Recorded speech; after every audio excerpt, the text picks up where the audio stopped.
Hello दोस्तों, मेरा नाम ग्रेग है और मैं नाइट क्लब में सिक्योरिटी गार्ड का काम करता हूँ। आप अंदाज़ा लगा सकते हैं कि मेरा यहाँ कैसे कैसे खतरनाक लोगों से पाला पड़ता होगा।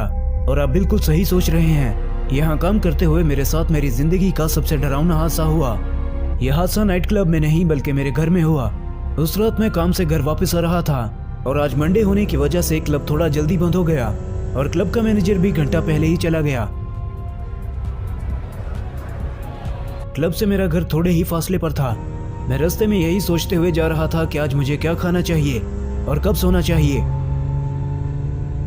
मैं घर पहुंचा और गाड़ी पार्क करने लगा, लेकिन किसी चीज ने मेरी तवज्जो अपनी तरफ की। एक काला साया झाड़ियों के पीछे से हिलता हुआ नजर आया और शायद वो मेरे बाहर आने का इंतजार कर रहा था। मैंने गाड़ी में से लोहे की रॉड उठाई और बाहर आया। हर सेकंड, हर कदम में जैसे जैसे आगे बढ़ रहा था मुझे अजीब महसूस हो रहा था। शायद मैं डर रहा था।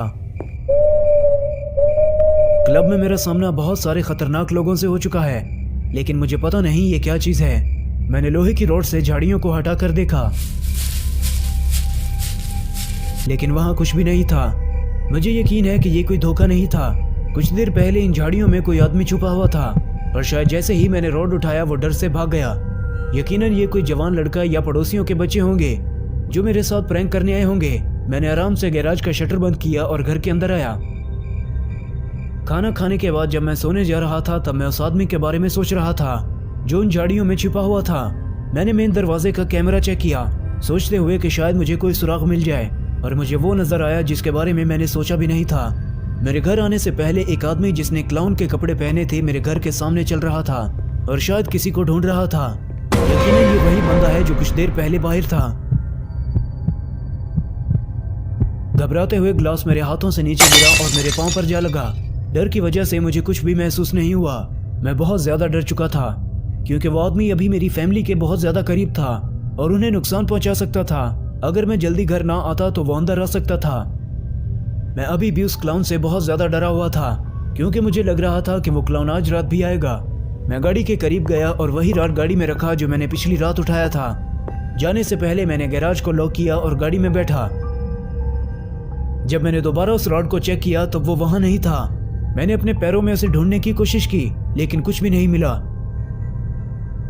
और जब मैंने गाड़ी के पीछे देखा तभी वो आदमी अंधेरे में से बाहर निकला और मेरी गर्दन दोनों हाथों से दबाने लगा। ये वही क्लाउन था। मैंने खुद को छुड़ाने की पूरी कोशिश की, लेकिन कोई फायदा नहीं था। वो आदमी बहुत ज्यादा ताकतवर था। मेरी ट्रेनिंग उसके सामने कुछ भी नहीं थी। वो क्लाउन लगातार मेरा गला दबाता जा रहा था और मेरी सांसें बस बंद होने ही वाली थी। बेबी, तुम कहाँ हो? मेरी बीवी की आवाज सुनने के बाद वो क्लाउन अपनी पूरी ताकत लगाने लगा। मैंने अपनी बीवी की तरफ देखते हुए कहा, छोड़ो छोड़ो मुझे। मैं अभी भी कोशिश कर रहा था। वो साइको मुझे बड़ी अजीब तरह से घूरने लगा और पूरी ताकत से मेरा सर स्टीयरिंग व्हील पर 3 बार मारा। वो गाड़ी से बाहर निकला और मेरी बीवी की तरफ बढ़ने लगा। मैंने उसका पीछा करना चाहा, लेकिन चक्कर आने की वजह से मैं जमीन पर गिर गया। स्टीयरिंग पर लगने की वजह से मेरा सर फट चुका था और काफी खून निकल रहा था। कौन हो तुम? मुझसे दूर रहो। नहीं नहीं, उसे कुछ मत करना। मेरी बीवी के चिल्लाने से मेरी हिम्मत बढ़ी और एक बार फिर मैं उठा। मैं चकराते हुए अपनी बीवी के चिल्लाने की आवाज की तरफ चलने लगा और जब मैं पहुंचा वहां कोई भी नहीं था। मैंने कदम बढ़ाए और नीचे उतरने लगा। सीढ़ियों के बिल्कुल सामने मेरी बीवी गिरी हुई पड़ी थी। उसका एक बाजू टूट चुका था और वो खून से लथपथ थी। वो बिल्कुल भी हिल नहीं रही थी।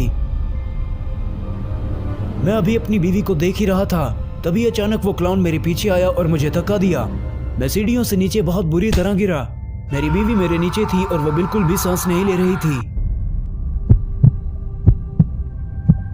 फिर वो क्लाउन सीढ़ियों से ऊपर चढ़ने लगा और अब वो मेरे बच्चों के कमरे की तरफ जा रहा था।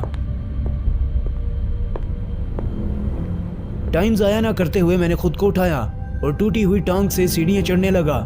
मैं बहुत ज्यादा दर्द में था। बहुत सारा खून बहने की वजह से मेरा सर चकरा रहा था। बेसमेंट से निकलने के बाद मैं फिर से बच्चों के कमरे की तरफ बढ़ने लगा और तभी मुझे गोली चलने की आवाज आई। मैं लड़खड़ाते हुए ऊपर पहुंचा और जब मैंने कमरे का दरवाजा देखा वो अंदर से बंद था और अंदर से खून बाहर आ रहा था। अब मैं उस क्लाउन का मुकाबला करना चाहता था, चाहे जो भी हो। जब मैं अंदर गया मैंने देखा मेरे बच्चे अभी भी जिंदा थे। मुझे क्या करना चाहिए? उस क्लाउन के पास गन थी। मैं पूरी तरह जख्मी था और मेरी टांग भी टूट चुकी थी। लेकिन जो भी हो, मैं अपने बच्चों को कुछ नहीं होने दूंगा। मुझे कुछ करना होगा। मैं दरवाजा बंद करने के लिए आगे बढ़ा, लेकिन वो पहले ही अंदर आ चुका था। वो मेरी तरफ आया और फिर से मेरा गला दबाने लगा। मैंने उसे पीछे हटाने की कोशिश की, लेकिन मेरी हिम्मत खत्म होती जा रही थी। जितनी बार वो गला दबाता जा रहा था, मेरी सांसें बंद हो रही थी। मेरा गला दबाते दबाते अचानक उसकी पकड़ कमजोर होती गई और वो जमीन पर गिर गया। मैं परेशान चेहरे के साथ वहीं खड़ा रहा। उस क्लाउन के पेट पर बड़ा सुराख था। जख्मी होने की वजह से मैं भी वहीं बेहोश हो गया। मेरे बच्चे मेरी तरफ भाग कर आए और मुझे उठाने लगे। अगले दिन जब मेरी आंख खुली, मैं हॉस्पिटल में था। गोली की आवाज सुनने के बाद मेरे पड़ोसी मेरे घर आए और मुझे जमीन पर गिरा हुआ देखा और फौरन मुझे हॉस्पिटल लेकर आए। और अगर वो ना आते शायद मैं वहीं मर जाता। हॉस्पिटल में पुलिस मुझे देखने आई और मैंने उन्हें सब कुछ बता दिया जो भी हुआ था। वो क्लाउन मेरे बड़े बेटे को पकड़ना चाहता था जो बेड के नीचे छुपा हुआ था, और छोटा बेटा क्लोजेट के अंदर था। बच्चों को वहां ना देखकर उस क्लाउन ने मेरी बीवी को मार दिया।